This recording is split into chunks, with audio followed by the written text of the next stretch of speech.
King Charles II of Spain was so severely deformed that many of his own people believed he had been cursed by a witch. He went from being a seemingly normal child to one of the most disfigured and pitiable monarchs in European history within just a few years. But was he truly bewitched? To understand why people believed this, we must consider how they saw him. When foreign ambassadors first met Charles, many couldn't hide their shock. Here stood the king of one of the most powerful empires on earth, and he couldn't even close his mouth.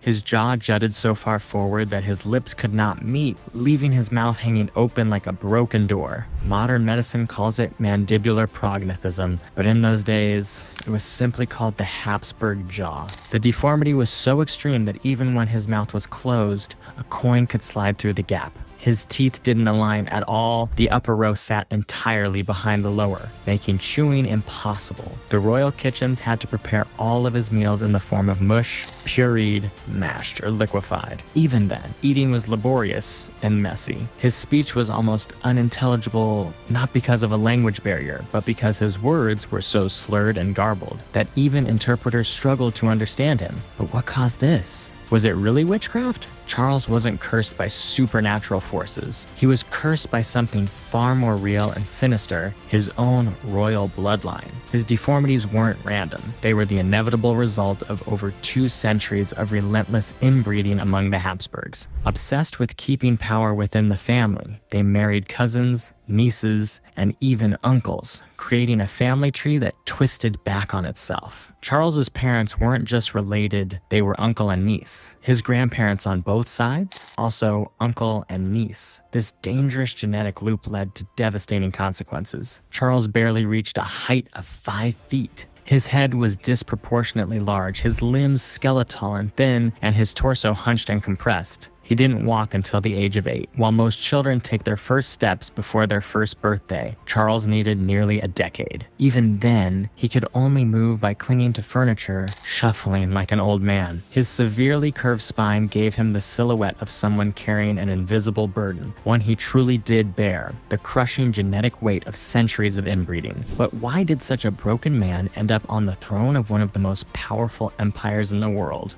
For the Habsburgs, it was never about the individual king, it was about preserving the dynasty. The condition of the monarch was secondary to the continuity of family power. Even if the king had the intellectual capacity of a child, as Charles arguably did, he didn't learn to read until the age of 10 and struggled deeply with comprehension. Emotionally, he was unstable. He threw tantrums, screamed at minor frustrations, and often withdrew completely, sitting in silence for hours on end. But the people of the time didn't see this as the result of inbreeding. They believed Charles was cursed. And so the Spanish court turned to exorcisms. Priests declared the king possessed by demons. They held exorcisms in the throne room, forcing nobles to watch as their monarch writhed on the floor while priests shouted Latin incantations over him. Charles was made to drink holy water mixed with crushed relics, bone fragments, and sacred dust. He vomited violently, shook, and sometimes fainted. To the priests, these were signs of demons leaving his body. In 1698, the entire royal palace was exorcised. Personal belongings were thrown into bonfires. Incense and prayer were used to cleanse the halls. Charles,